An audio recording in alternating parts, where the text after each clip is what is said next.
法國嘅米約高架橋擁有世界最高橋樑嘅稱號，行喺上面感覺好似喺雲端滑行。但係起咁高嘅橋對建築公司嚟講唔係一件容易嘅事，佢哋要喺高出山谷1125尺嘅脆弱橋墩上起條路。更差嘅係，工程每拖延一日，公司就會俾罰3萬美金。咁工程師最後係點樣完成呢個高空傑作嘅呢？喺今日嘅奇妙事實節目中，你會知道工程師起地球最高橋時面對咩極端挑戰。米約高架橋，2001年10月16日，呢座令人驚嘆嘅橋開始起，工程師和建築公司一開始充滿了興奮。咁點解唔得呢？佢哋準備起一條高1125尺嘅橋，比艾菲爾鐵塔高45尺。建造咁龐大嘅工程會係任何公司或者國家嘅巨大驕傲。預計佢會改善交通，並且大大促進當地旅遊業。經過4年辛苦嘅工作，呢條橋終於喺2004年12月16日向公眾開放。不過雖然過去好震撼，工程師喺建造過程中面對嘅挑戰更加令人目瞪口呆。建造呢條橋嘅總成本係3.94億歐元，而且佢唔係起喺一個平靜舒服嘅地方，佢橫跨咗受山泥傾瀉同狂風吹襲嘅山脈同森林。雖然咁講，但喺法國米約建造呢條橋係絕對有必要去減少交通。喺假期季節，從西班牙到法國嘅遊客數量急劇增加。畢竟呢兩個國家有共同嘅邊界，因為大多數遊客係經公路去旅行。米約最後被塞車困住，呢個城鎮正正喺山谷中間，被高山包圍。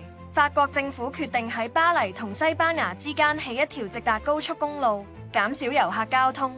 一開始，高速公路工程進展順利，但一到米約，事情就開始變得複雜，因為呢個城鎮完全被陡峭嘅高山圍住，呢個令到經過佢嘅直達路線建設比預期困難好多。為咗跨越城市同叢林，必須建一座橋，而且佢要同米約嘅山一樣高。雖然項目喺1980年代開始，但冇建築公司願意承擔咁高海拔嘅工程。大多數公司認為喺容易發生山泥傾瀉同風速高達每小時150公里嘅地區起橋風險太大。此外，咁高嘅橋有嚴重倒塌或者散架嘅風險，因此施工停咗好多年。但當法國交通開始超出限制時，法國政府喺2000年代初採取咗大膽嘅措施，決定起呢座橋。然而，攞到合約嘅建築公司面對3大挑戰。首先，佢哋要喺多石嘅山之間安裝高大嘅橋墩；其次，佢哋要喺呢啲橋墩上面鋪重達36000噸嘅4車道公路；第三，佢哋要喺橋上裝鋼拱嚟加強結構強度。經過2年辛勤嘅工作，大橋嘅設計終於完成。根據計劃，要喺地面建造7根高柱，而第2根係最高嘅。將嗰個紙上設計變成真實嘅企立結構係一個嚴峻嘅挑戰。最大嘅壓力來自限期，因為工程團隊必須喺4年內完成大橋。如果唔係，佢哋會面對項目每拖延1日就罰款3萬美元嘅處罰。施工開始時，地質學家有咗一個令人震驚嘅發現：山體基礎深處隱藏嘅裂縫。唔單止咁，嗰度仲有好多唔同大小嘅山洞，係細菌嘅棲息地。如果按計劃進行地基建設，呢啲裂縫可能會嚴重破壞成個結構。但嗰陣施工已經喺進行中，所以警告大多數都被忽視咗。但完成第1根橋柱之後，一場巨大嘅山泥傾瀉襲擊咗施工現場。第1根橋柱嘅成個基礎被埋喺層層石頭之下，好彩損壞唔係好嚴重，所以柱子嘅施工繼續咗。團隊用咗驚人嘅200萬噸混凝土嚟起全部7條柱。為咗令呢件事成真，佢哋喺施工現場起咗間工廠，每日生產新鮮混凝土。而且呢個唔係唯一嘅挑戰，柱子嘅形狀同設計變成咗大麻煩。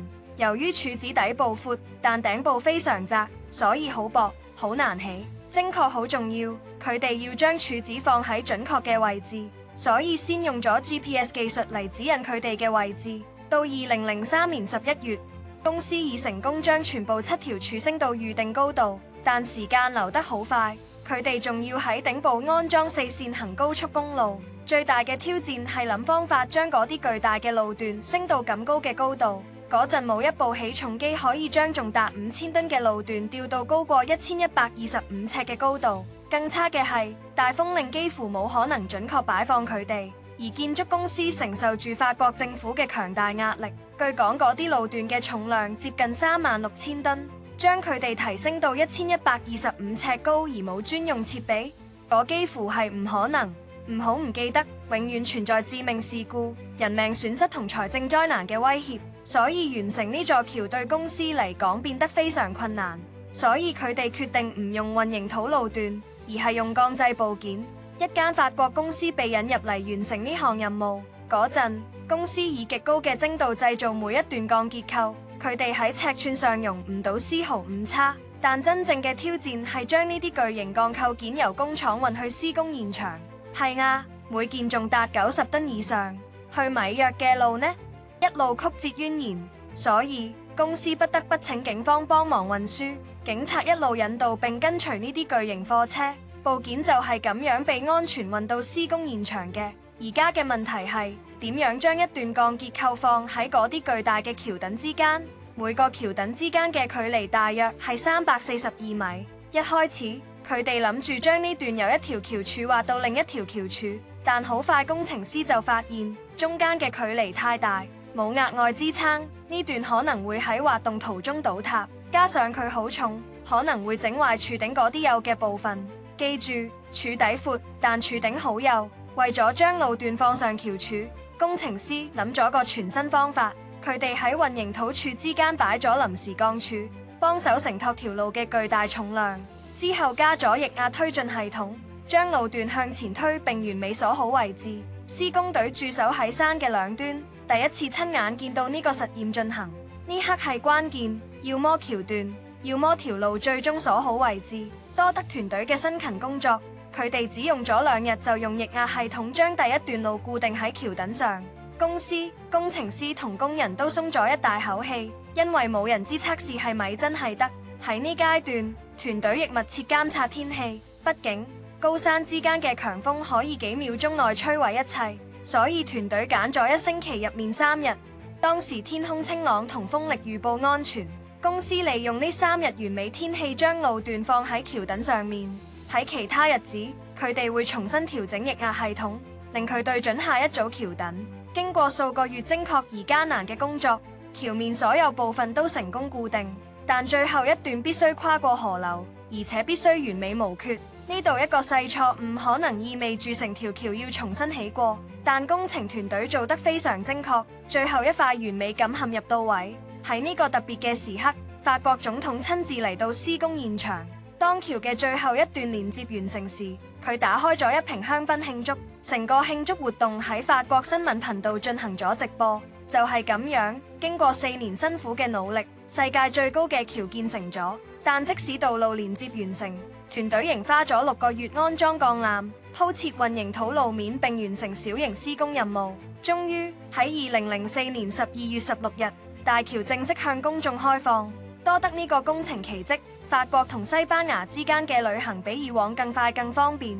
希望你鍾意今日嘅影片，喺評論度話俾我哋知你嘅諗法。如果你鍾意佢，唔好唔記得冚個讚，都分享俾你嘅朋友。如果你想睇更多咁嘅影片，記得訂閱我哋嘅頻道。多謝收睇。